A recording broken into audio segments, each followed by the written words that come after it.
what we're trying to do is to really fundamentally change the way people buy and sell and trade electricity.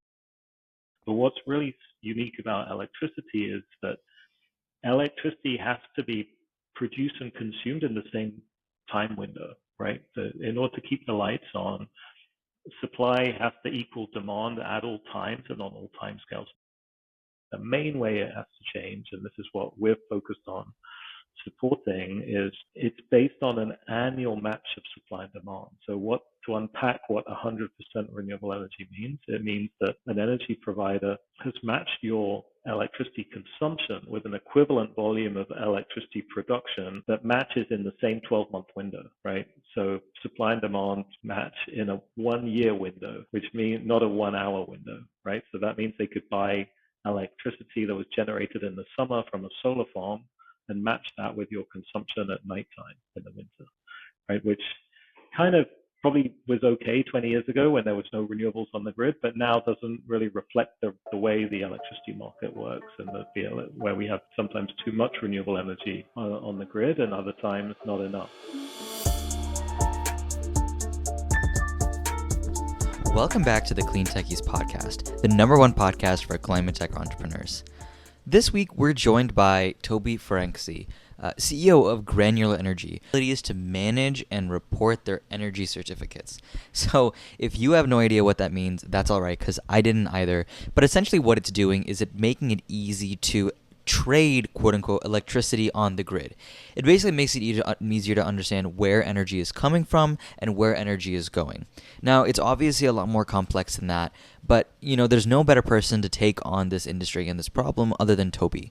Toby comes to us with almost a decade of building solar companies, and so he's really seen electricity not just from the trading and utility side of things. He's come from an entrepreneurial background, building companies, generating solar energy in the first place. Talking to him, he really could kind of tell the story of his technology so well, and you learn just by understanding how he thinks about the industry as a whole. Any climate tech entrepreneur in energy knows that utilities are notoriously hard to work with. So this episode had a lot of really great nuggets on that as well. This was a fantastic episode with someone who clearly knows what they are talking about. So I really highly recommend you listen all the way through. Anyway, thanks so much for listening and enjoy the episode. All right, Toby, welcome to the show. How are you? I'm good. Thank you so much for having me. I'm Thank super you. excited. Yeah, you are a tough man to track down. I will say that. It took us a while to get you on here, but for good reason. I'm You're doing so some really cool sorry. stuff. I just had a couple of weeks of travel, and I wanted to make sure I was in the office, ready to Yeah, give it the we full don't hour. we don't want you taking the call from your car or anything like that. Exactly. No, it's great to be here finally. Yeah, no, all in good reason. You do some really cool things back and forth, between starting companies, exiting companies, and doing it all over again. So we're super excited to have you on. I'd love to kick it off. We know who you are, but the audience doesn't. Give us a quick intro. Awesome. So yeah, thanks. Hi everyone. I'm Toby Ferenczi. So I'm the co-founder of a startup called Granular Energy. So we are 25 people, seed stage climate tech startup, and we specialize in providing software that is used by utility companies and energy providers in 10 different countries around the world. And what our software does is it enables energy companies to give transparency to their customers on where their energy is coming from, which is, I'm sure we'll go into, is becoming an increasingly important question. And it's a real problem for utilities at the moment to be able to give this transparency to their customers based on the current way the system is set up. What we're doing is really, to go into the detail, is helping them manage a portfolio of energy certificates, which is an instrument that enables customers to see exactly the power source where their energy has come from, and then to reduce their carbon emissions by buying those instruments. Yeah. So we'll go into the details of that, but it's what we're trying to do is to really fundamentally change the way people buy and sell and trade electricity. Yeah.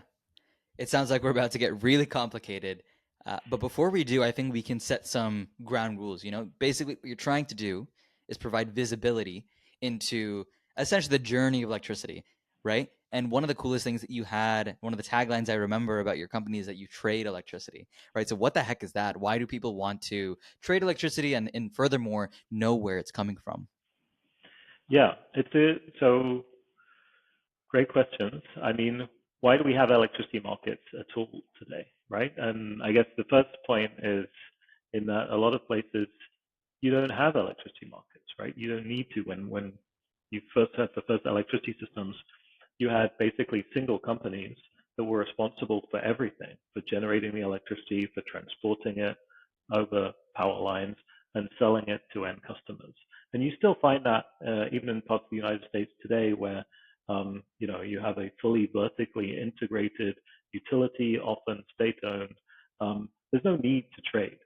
Trading comes in when you want to create, bring in private capital into the system. So you want to allow private capital into, for instance, electricity generation. So you have private owners of generation assets. They could be traditional thermal assets or renewable assets who are not the utilities, right? And then they need a venue, they need a place to be able to go and sell their electricity into a market. And in some places now in the United States, there's a separate role for energy suppliers, right? We have competitive energy supply, and these are organizations that they don't necessarily generate or distribute the electricity. They're responsible for retailing it to end customers, and they need a place to go and buy electricity. So it's that liberalization of the market. It's often called deregulation, although I think that's a bit of a misleading term because often you need more regulation in order to have a liberalized competitive energy market than to have a monopolistic one. And there's something that is really unique about electricity markets as opposed to other types of commodity markets, right? Any other, you have other energy commodities like oil and natural gas and so on. But what's really unique about electricity is that electricity has to be produced and consumed in the same time window, right? So in order to keep the lights on, supply has to equal demand at all times and on all time scales. And if there are any imbalances in that supply and demand, you have major outages, and it's a real problem for grid operators. So the way the markets have been structured is to force the actors, the buyers and sellers of electricity, to match supply and demand in delivery windows, which are often 1 hour or 30 minutes. Some places they even go down to 5-minute intervals. So you have this very short time window, and that requires you to have very specialized central venues where you can buy and sell power in these very defined windows. Well, one thing I just want to try to make sure we summarize this because it's Yeah. also, we hear this a lot, but it's still a little bit confusing for me. I want to make sure I got this right. So, broadly speaking, the kind of trend would be initially when you get power, there's one producer, there's no kind of fighting over it. But once you have a deregulated grid, or let's call it more regulation, but kind of like let's call it a free market grid, you've got a lot of people buying and selling electricity, and you need to have a kind of an intermediary to do that. And now that people care about buying renewable energy, specifically, they need to have a system of managing, hey, was this actually produced as renewables? Because especially when there's, subsidies or rewards for corporates buying clean energy, they need to make sure it's legitimate and not just some Ponzi scheme, right? So did I get that generally correct? Yeah, so that system I described is the basis for all purchases of clean energy. So you for your home, depending on where you're located, will probably have the choice to buy clean energy from your local utility, right? And what that means is the utility is buying these energy credits and matching them to your consumption. To your consumption, yeah. Same problem if you're Google or Microsoft with massive electricity demand for data centers. If they want to buy clean energy, they need to do it in the same way by buying the same instrument. Got it. And for businesses, it's becoming even more important because they, at the end of the day, need to report their emissions, their carbon footprint. And when it comes to your electricity consumption, this is the only way to lower those what are called scope 2 carbon emissions to survive. Yeah. Hey guys, sorry for the interruption. I just need a few seconds because Soma and I have two quick favors to ask. Putting out the show each week takes about 15 to 20 hours between us, so it's a lot of effort, and it would mean the world to us if you would leave a review and mention your favorite episode. Secondly, if you're not already, go over and subscribe to the podcast on Substack. The content is free, but if you like hanging out with us each week, maybe we're even the kind of guys you'd like to buy a coffee for on occasion, consider becoming a paid subscriber. For the cost of one lavender latte a month, you can help us immensely. Thank you for tuning in consistently and helping us to share our guest stories. Now back to the show. So the big question I have here is, what caused you, kind of what's your background to get into entrepreneurship, especially, kind of take us through that journey of getting to something as complicated and complex as this. Sure. So, I've been in energy my whole career. So I studied physics, undergrad. So by the way, I'm based out of London in the UK, although it's a startup, we're kind of split across Europe and the US. I was studying physics in Cambridge University in the UK for undergrad. I remember my last year of undergrad, I took a class where I learned about climate change, and I'm like 41 now, so I was, this is a long time ago. But it kind of really struck me that, climate change was going to be kind of the defining issue of our generation and our children's generation, right? Because it threatens the habitability of our planet, and I just kind of thought this is going to be a worthwhile problem to spend my career trying to help solve, right? And so then I got really interested in some of the solutions. So I went to do a PhD in solar energy, and I was like, it was great. I had loads of fun in the lab. It was like an experimental PhD working on new materials to make solar cells. Turned out the technology was not like that great for making solar panels, but I learned a lot and did some great science. And it taught me a couple of things. One is like I didn't really fancy spending the rest of my career in the lab. And two, that the renewables industry was going to be huge. And so I really wanted to get out into the world. So I went into industry and worked for General Electric for a couple of years, which was great in that kind of global research center. And I spent time between the US and Germany. And Germany at that time, this was like going back to 2008, was like the ground zero of the renewables industry. So around that time, 80% of the world's solar panels were installed in Germany. And that was because the government had introduced the world's first feed-in tariff a few years prior. And that had actually created the whole industry that we see today, because it was the first deployment of solar panels at scale, photovoltaic panels at scale, which then enabled the industry to scale up. So it was a fascinating time.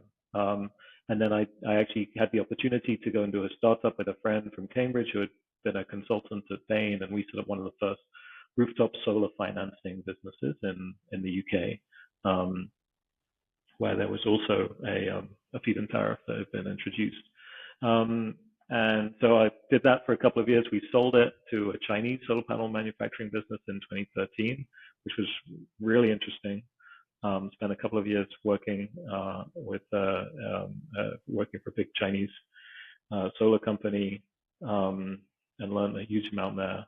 And then I did another startup, which was in demand response, so optimizing electric vehicles and batteries. And this was like back in 2016, 2017. And we ended up selling that company to a retail energy supplier in the UK, the third largest energy supplier in the UK.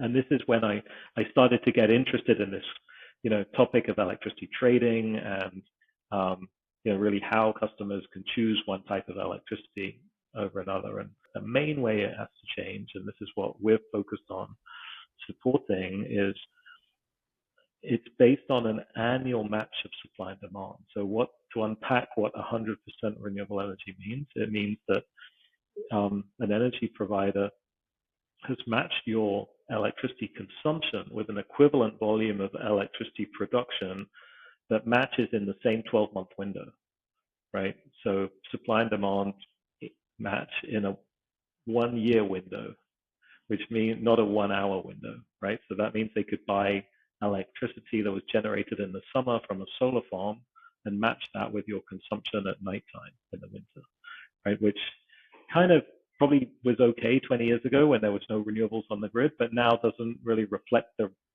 way the electricity market works, and where we have sometimes too much renewable energy on the grid and other times not enough. So that was the first step. And then the second step was to, create Granular Energy as a software company to help remove the barriers, the technology barriers to giving people that transparency on where their energy is coming from. Yeah, so I mean, this is this is quite an in-depth explanation of this. I do want to go back a little bit before we get too far into the weeds. Is when you said that you studied and you did a PhD in solar energy, right? So this is very, very technical, highly specialized, and then eventually you had the opportunity to start another company with your mate. And I just want to understand, like, what were the influences that kind of led you to be an entrepreneur? Did you have something early on when you were a kid, like, hey, in the U.S. usually it's like you're selling a lemonade or something like that. Like, what was your early kind of influences to become an entrepreneur? Yeah. I mean, I think from an early stage, I was interested in it. I guess I remember taking a class also in entrepreneurship during my undergrad, during my PhD. I was working on material science, but I had the opportunity to work with a bunch of startups that were trying to commercialize the technology that I was working on. And then working for General Electric for a huge corporate was a great kind of business training. But I mean, I was very young, starting at the bottom in a huge organization, and I wanted to it's sometimes hard to like measure your impact, right, when you're in such a huge organization. And so when it came to climate change, I really wanted to do something where I could kind of feel or measure my personal impact and contribution. And there are lots of ways to do that, but I think a great way to do that, or like a really concrete way to do that, is to create a company, right? And I mean, I think doing any startup is very situational. Like that so many things have to align, right? You need to come across the right idea, you need to have the timing right, you need to find the right co-founder. Many ingredients need to be there, so I don't think it's ever something that you can like force too much, right? But in this case, the conditions were there, and we both basically had a similar idea at the same time, and it was great. But yeah, it's definitely not an easy ride. I mean, I definitely wouldn't. If you're looking for an easy career path or an easy, quick way to make money, this is not the road. And definitely don't do a clean tech startup, right? Anything in the energy sector is like, it's not the most obvious place to go looking for a startup idea. Why I want to touch on that a little bit. Why are you saying, especially in the clean tech sector, don't start a company? What's that? Well, I mean, definitely like we need as many clean tech entrepreneurs as possible, but I think there are some unique challenges that people should be aware of to this industry that you may not be aware of until you get into it. Right. It's very slow moving, right? Especially energy, right? Like things that dealing with, large pieces of infrastructure. It's highly regulated, right? Because you're providing a utility service that is critical to everyone on this planet. And for that reason, it's, there are, it's not as simple as putting an app on the App Store and suddenly 1 billion people can download it. And I think, I mean, I think like once you get into it, you can play some of those things to your advantage, right? Like some of the most successful energy startups I've seen have like, they've basically taken advantage of changes in regulation, right? To create something, Right. to find an opportunity. But it's definitely something, these are all things you need to be aware of before heading into it. Yeah, and I appreciate you shedding light on that. And I think you probably also have some really unique insight into a problem within clean energy that I want to talk about, which is working with utilities. That is a notoriously Yeah. difficult thing to do, right? And I'm Yeah. sure you're no stranger to it. I'm preaching to the choir for you. But, if I can ask that question to you, what makes Yeah. working with utilities so difficult, stereotypically? Yeah. Yeah. Well, I mean, that is our business model. And we love utilities, and we work with many of them, and they play an absolutely essential role in the energy system. And I don't think we're gonna displace them, because what you need is someone who can manage the risks and the complexities of the energy markets, right? You need to have an organization that can be a central point of aggregation when in terms of procuring energy and distributing it for all types of customers. Uh, and but I think so naturally, because energy is such a critical service, right? And we all rely on it, we need it. There's got to be a certain amount of government oversight in the provision of that service. And governments have an interest in making sure the costs of clean energy are as low as possible. So where you have a natural monopoly, right? So because of the electricity grid is a single piece of Right. infrastructure, there's only one grid. The owner of that system is by definition a monopoly provider. And so to have the right to own this, even if they're a private company, there needs to be some oversight. They can't just be allowed to charge customers whatever they want in order to use that network. So this creates this dynamic between the utility, the regulators, the PUCs, right, Public Utilities Commission, where utilities have to kind of abide by those regulations, that just don't give utilities the degree of freedom to just like make snap decisions, right? They have a responsibility to consumers, to the state, to the regulator, to follow due process. Yes. So I To mean, ensure having supply. having gone through this process several times, and it seems you understand it really well. Like, what would you say are the kind of core things that any startup looking to sell to utilities should do, Yeah. or should at least understand? Yeah. Well, I think you do want to understand that utility business model and how they make decisions, and it really varies region by region as well. Like some places you have competitive energy supply, and so the functions of the utility are broken up, chopped up into pieces, right? You have generation, transmission and distribution, and then retail energy supply, and they're become separate businesses, business units, and they're all regulated in different ways and have their own different drivers. So you really need to first understand which part of the utility you're speaking to, and then you need to go one step deeper in which team and which individual are you trying to sell to within that business unit, and what is the problem that you're trying to solve. So it really requires you to understand like their business as well as they do themselves. So I think it's just really and understanding what are their decision-making processes, and then have a great proposition that meets one of the needs or the pain points that they have. Yeah. I mean, in some places there are opportunities to go around the utility, right, and to kind of bypass what the utility is doing. And there are a bunch of startups that go with that approach. I think Right. it's quite hard to do both at the same time, but Right. yeah, there are some opportunities there. Yeah.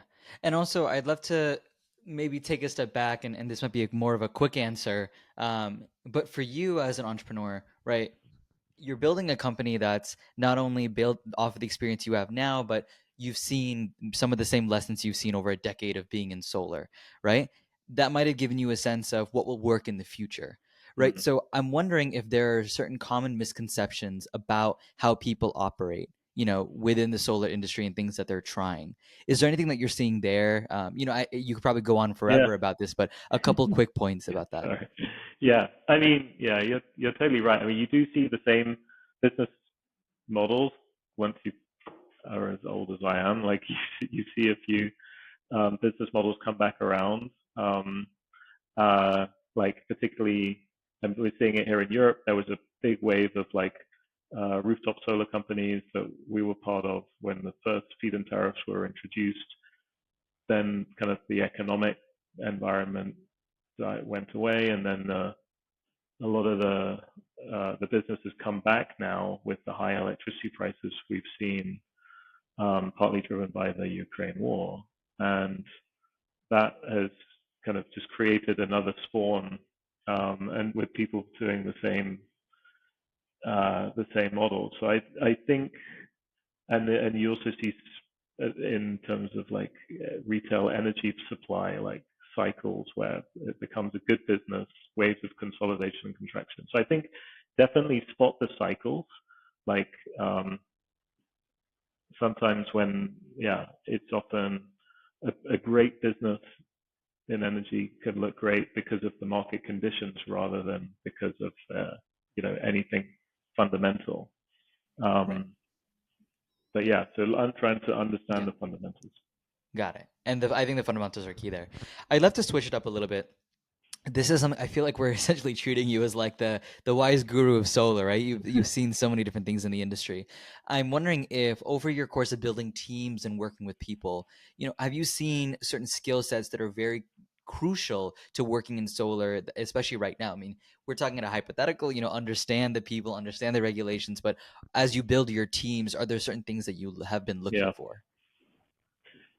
Yeah, that's a good question. I think, well, firstly, like, yeah, depending on whether it's solar or energy software and things like that, it used to be when I first started out, like you could just be like the solar guy, right? Like anyone who knew anything about a solar panel was kind of seen as like the source of all knowledge, right? But if you look at the solar industry today, it's actually, it's a massive industry with space for, lots of different skill sets, right? If you're a solar developer, it's very different to if you're a downstream, solar installer, which will require a lot of different skill sets, right?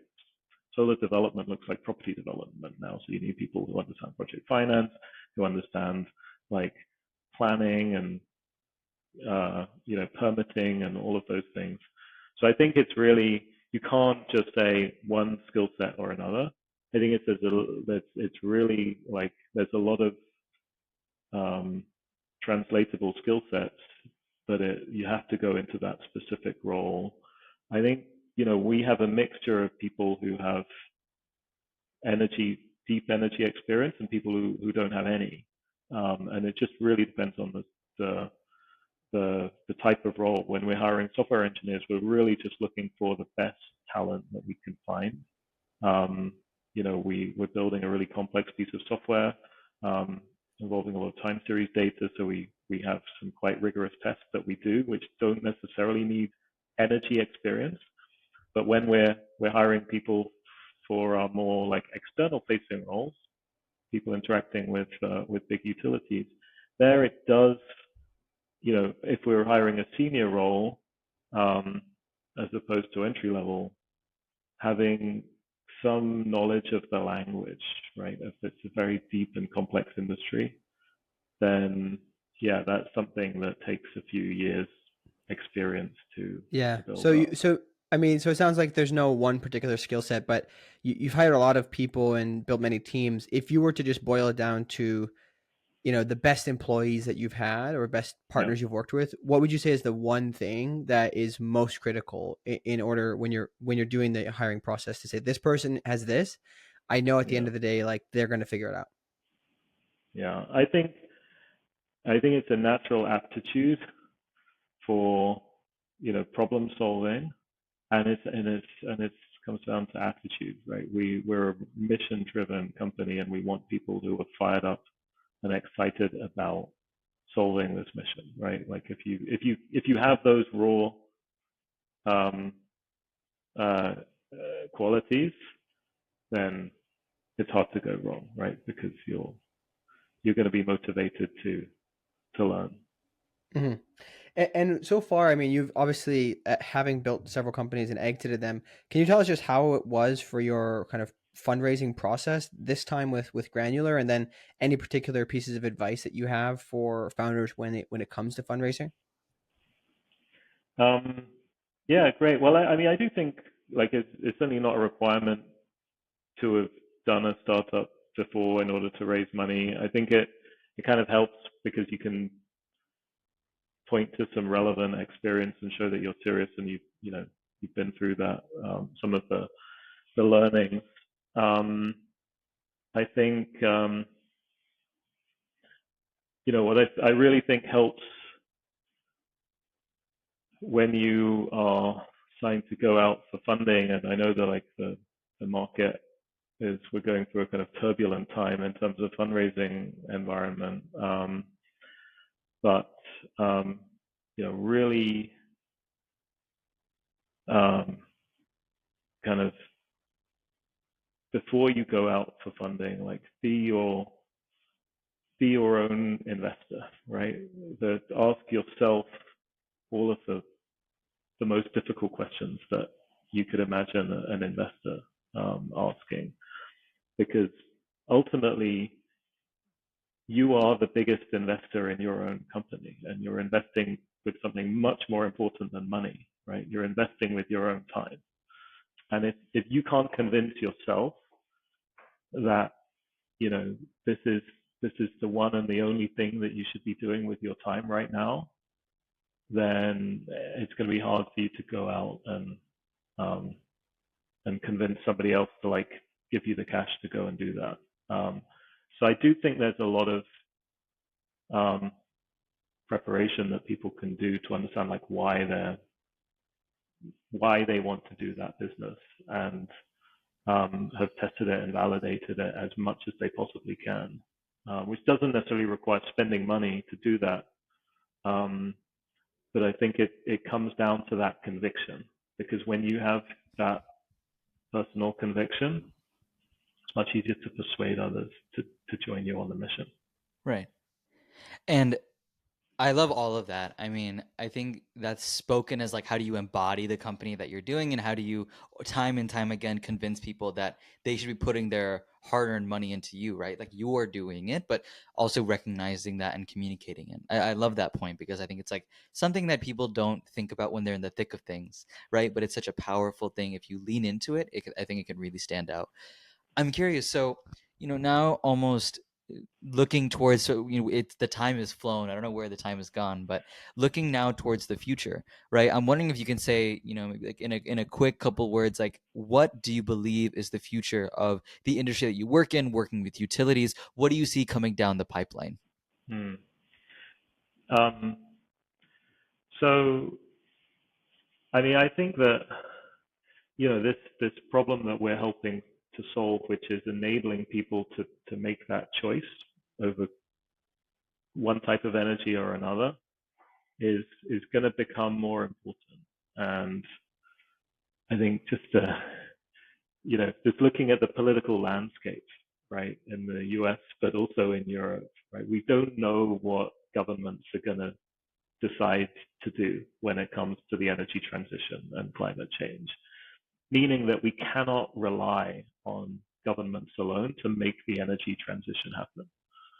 And that's going to put even more importance on all of us, right? On whether we're a business or an individual, to do our thing, do our part for the environment. And I just want to make that choice as easy as possible. So for people who do have concern over climate change, you can just say, right, I'm not going to buy fossil fuels anymore. I'm going to buy clean energy. And by making that choice, you start to have a real impact. You start to incentivize all of the technologies that are needed to decarbonize the grids, whether that's more renewables or energy storage or any other technology. And the kind of the challenge that we face is the more renewables you add to the grid, the harder it gets to displace the remaining fossil fuels, right? Because those are the times when the sun is not shining and we don't have enough wind. But it becomes increasingly important. And so we need to find a way to, eliminate those remaining hours where we're still relying on fossil fuels in order to complete the energy transition. And that's actually what I want to help. Yeah, I think that's a pretty interesting point, right? It's similar to when you're, charging a battery, the electrons, once you get closer to the full point, it takes a while for it to find it. It's kind of similar kind of principle that what we're dealing with here. But one thing I want to you go back to is we talked about it a little bit and we somewhat glossed over it, but you talked about matching the renewable energy credits just based on the year, okay? And now they're going to try to, it sounds like they're figuring out a way to do it all on a time created and time used, on an hourly basis. Yeah. So can you just speak to what that looks like going forward in the future? A little bit more detail on it, okay, first of all, and then also what it's going to mean for utilities as this becomes kind of the normal thing. Yeah. So very simply, right now, a lot of utilities sell green power on a green power program where they're buying these credits and matching them to consumers on an annual basis. This is how I'd say the majority of businesses and individuals buy clean energy today. And what we want is for those same programs to move down to an hourly basis. So consumers, when they're buying energy from their utility, can get a report that shows them which hours their energy was coming from renewables and when it was coming from fossil fuels. And that should be just an easy process because it's all managed by the utility. That's what our software does, by the way. We make that whole management, allocation, and reporting of clean energy to customers very easy for the utilities to do.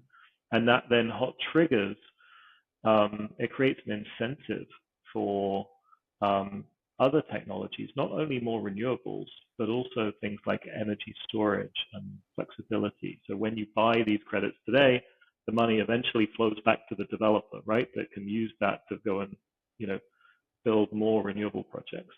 But it doesn't do anything for energy storage and these other technologies that we need to really decarbonize the grid. And so in the future that we're co-building, batteries are going to be able to store these energy credits when they're in oversupply, when there's excess renewables, and put them back on the market when there's a shortage. And this is these are revenues that a battery storage developer can use to go and finance and build more energy storage projects. So to make sure I understand that, you're saying that if you are using hourly measurement, it will allow them to sell the energy for a higher rate because they're specifically replacing the needed energy? So what would, to be really clear, so when you buy renewable energy today from a utility, you're paying like a small increment on your electricity cost to have that verified renewable, right, based on the price of these electricity certificates. And what that's doing is it's just matching on an annual basis.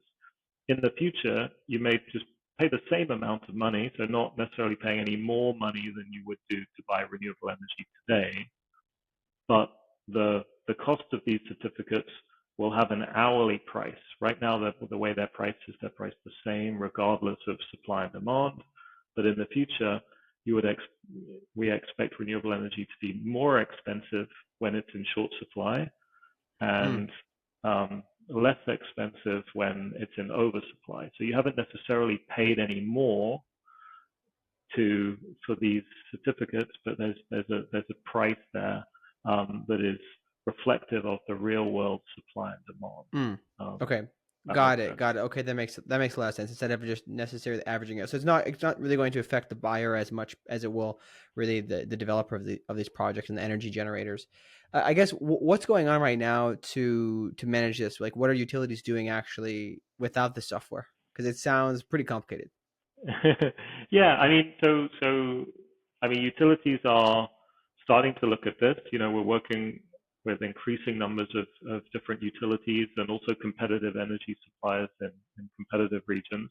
But right now, when you typically buy clean energy from an energy supplier, what they're doing is that this annual matching process, which can be handled with pretty basic systems. Oftentimes it's a spreadsheet that keeps track of all of the certificates.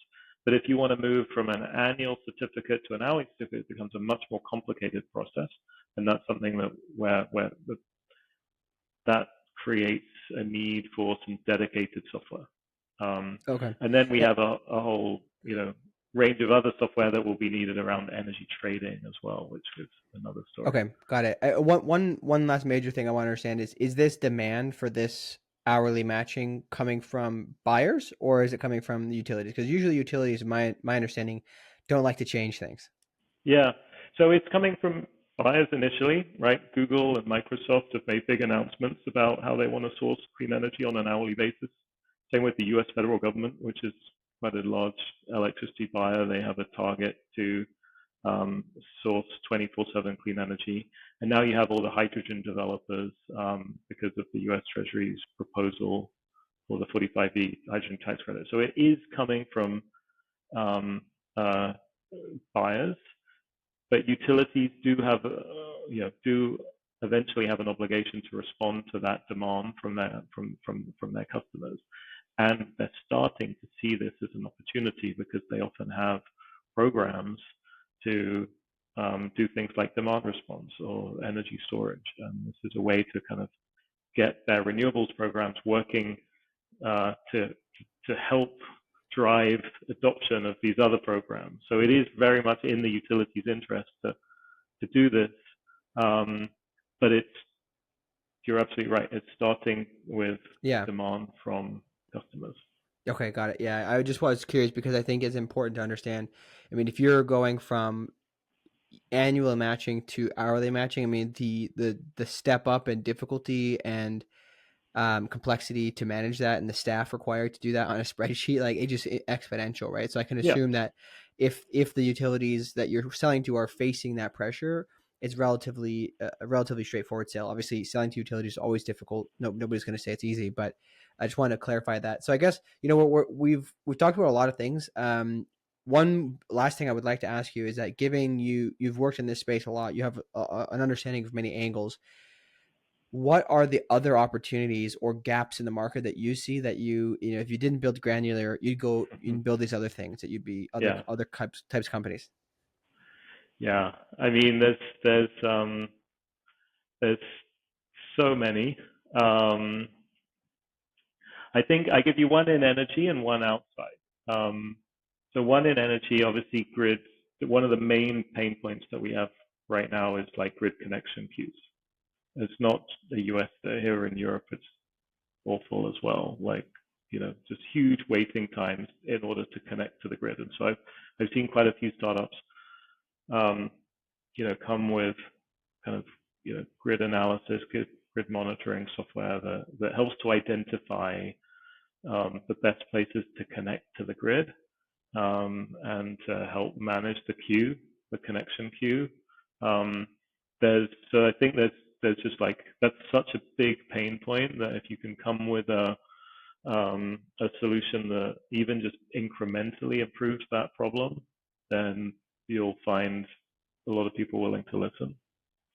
And then the other thing I think that a lot of kind of clean tech entrepreneurs are going to start thinking about is adaptation to climate change solutions, right? Because I think we're quickly going to start realizing that we've actually we're already a bit too late when it comes to solving climate change, and there's quite a large amount of climate change is already baked in, and we're not going to be able to undo that.